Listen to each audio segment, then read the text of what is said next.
In physics, mean free path means distance covered by a molecule between two successive collisions. In this pandemic situation, our collision rate decreases.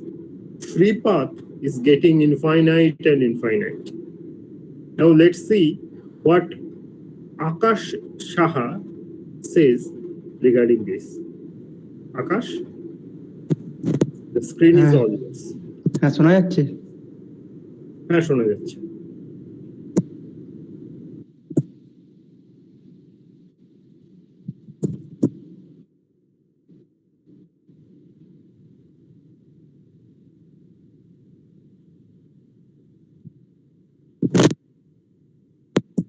Hello everyone, I am Akash Saha. Today I am going to discuss about mean free path and we will see the concept of collision probability. Mean free path. To understand this concept, we must visualize what is happening inside the gas. According to kinetic theory, gas consists large number of molecules that are traveling in all possible directions with all possible velocities, right? And during their motion, they are collided with each other. This is the simple picture to visualize that concept. Here, the red molecule is traveling, and during its motion, it is colliding with other molecules. And we can see that between two successive collisions, it is covering a path which is nothing but free path. So how we can define a free path? Free path is path traversed by a molecule between two successive collisions. Now, if you see it carefully, you will see that path covered by the molecule will be different. So we can define a mean quantity which is called mean free path. So mean free path is average distance traversed by a molecule between two successive collisions. Now we are going to find out the mathematical expression of this mean free path. But before doing that, we must understand what is collision probability. To understand this concept, let's assume N0 is the number of molecules in a system at any instant. These molecules collide with each other as they proceed in their path, that we all know from the kinetic theory of gases. Let's assume after covering a distance x, n number of molecules still collisionless. Now further assume dn number of molecules further collided with other molecules in a distance dx. What it means? It means dn number of molecules having free path in between x and x plus dx, because it travels a distance x, but it collides in between x and x plus dx. Okay. Now it is very intuitive that dn is proportional to n, because larger the number we will have, larger will be the colliding molecules, and it is also proportional to dx, because larger the path it will cover, more will be the probability for the collision. Now combining these two equations, we get dn is equal to minus pcn dx. Here pc is the proportionality constant, and I have taken a minus sign. Why minus sign? Because after the collision, dn number of molecules reduces the collisionless number of collisionless molecule, which is n. Now we can rewrite this equation as this: dn upon n equal to minus pc dx.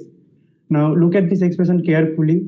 If you substitute dx equal to 1, then pc equal to dn upon n, if you neglect the minus sign. And what is this? This is probability. How we can define a probability? Probability is number of outcome divided by total number of possible outcome. So here pc is dn upon n, which is probability of collision in unit distance. Now by solving this equation, we get the equation for pc.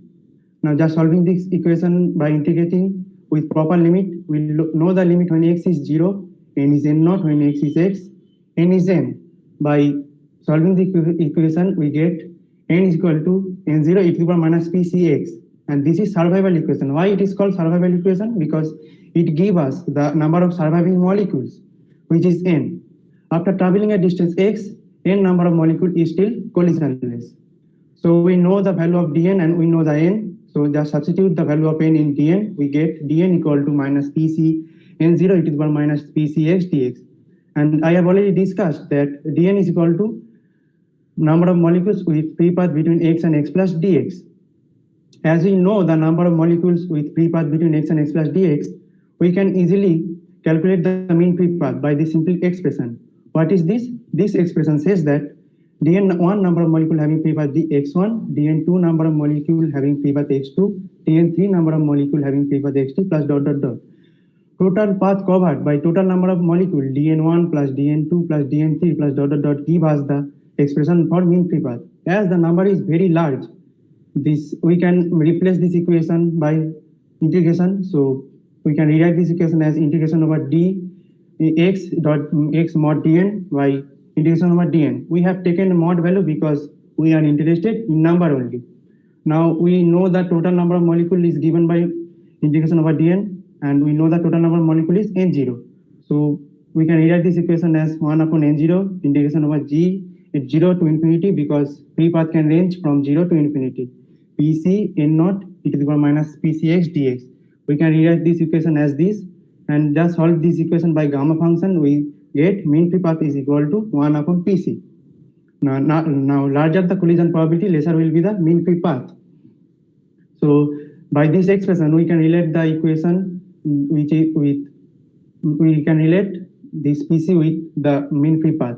So we know the value of PC, the substitute the value in the above two equation, we get n equal to n0 e to the power minus x upon lambda, dn is equal to minus n0 upon lambda e to the power minus x by lambda dx. Now we can plot this equation as this. This is n by n0 versus x upon lambda graph. This is an exponential fall. Similarly, we can plot this equation also. This is also an exponential fall. As I have told you that dn number of molecule having free path lying between x and x plus dx, so that part is represented by this vertical strip. Now we are in a place where we can find out the expression of mean free path. Let's consider at any instant that all the molecules of a gas except one are kept rest. Now this assumption is too crude and too far from the realistic cases. However, the expression or the measurement comes from this assumption is very much reasonable. So we will proceed with it and we'll see the improved result also. So let's see. Here c is the average velocity of the molecule and sigma is the diameter of the molecule. Now at any instant, the center to center distance between molecule is sigma, because the radius of one molecule is sigma by 2. Here this bigger circle represents the collision cross section. Why? Because the molecules whose centers lying outside of this cross section can collide with this section, will collide with this molecule. So collision cross sectional area is represented by rho equal to pi sigma square. Now in time t, distance covered by molecule is ct. Now as the collision cross section is freezed with this molecule, so when the molecule is moving, the collision cross section will also move. So let's consider this is the collision cross section. When the molecule is moving, this collision cross section will also move and swiping out this type of cylindrical volume. And what is the significance of this volume? That is, moving molecule will collide with all the molecules having their center within this volume. That we have already understood from this diagram, because only those molecules whose centers lying between this cross section will collide with this molecule. So volume of the cylinder is rho ct, because rho is the cross sectional area and ct is the length. Now number of molecules within the volume of cylinder is n rho ct. As the number of molecules collided with all the molecules whose center is lying within that volume, so it is very obvious that number of collision in time t is also n rho ct, where n is the molecular density. Now collision frequency is number of collision in time t divided by time, unit time. So that is n rho c. Now we can define mean free path as this equation: distance covered in time t by the number of collision in time t. We know that distance covered in time t is ct and number of collision in time t is n rho ct. So therefore the mean free path is 1 upon rho n equal to 1 upon pi sigma square n. If we know the diameter of the molecule and if you know the molecular density, we can easily calculate the mean free path. But as I say that during the estimation of free path, we have assumed that all the molecules are kept rest except one. That assumption is too crude and too far from the realistic cases. So Clausius gave us an improved result. He considered that all molecules are moving, and he considered the relative velocity also. So by this assumption, the mathematics became very complicated. However, he find this expression, which is lambda is equal to 3 upon 4 pi sigma square n. But his assumption had some kind of drawback also. So Maxwell gave us a proper result, which is sigma is equal to 1 upon root 2 pi sigma square n. If you see these three equations carefully, you can see that the magnitude of these three equations are almost same. The difference is only some factor. That's why I told you, even with the crude assumption, we get the reasonable result. Now we see the application of this transport phenomena. Now, what is this and why it happened? We all know that transport is taking something from one place to another place, right? And we have so far considered in the kinetic theory that gas is in equilibrium state. That is, all part of the gases are in same temperature, same moment velocity, and same concentration. But the question arises: what happens when the equilibrium state of the gas is disturbed? Then the transport phenomena will happen. Let's see how.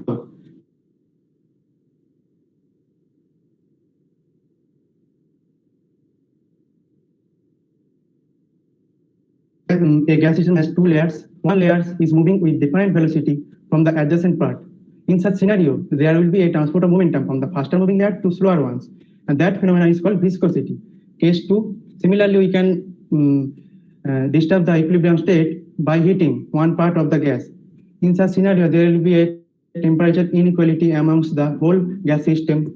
So there will be a transport of thermal energy from the higher temperature region to lower ones, and that phenomena is called thermal conduction. And case 3, we can disturb the equilibrium state by adding small amount of gas of one part. So there will be a concentration difference because we have added small amount of gas in one part, so the concentration of that part is increased. So there will be a transport of mass from the higher concentration region to lower concentration region. That is called diffusion. We have seen three types of phenomena, transport phenomena, where first one is transport of momentum, where momentum is transferred from the faster moving layer to slower ones. Second one is transport of thermal energy, where thermal energy is transferred from the higher temperature region to lower ones. And case 3, where transport of mass, where the mass is transferred from the higher concentration region to lower concentration region. Now, as all of these three phenomena is transport of something, transport of momentum, transport of thermal energy, transport of mass, that's why they are called transport phenomena. The transport phenomena must therefore proceed very rapidly, but they are in fact very slow in process. Because of this, the reason for this disparity is molecular collision. The molecular collision prevents the free movement of the molecule. That is, so this study is basically made through the concept of free path. So we can describe free path in another way, that is, a molecule describing its free path lambda, but is basically transporting its momentum, transporting its thermal energy, and transporting its mass through the distance lambda. So that's it for today. Hope all of my explanation makes sense to you. Thank you.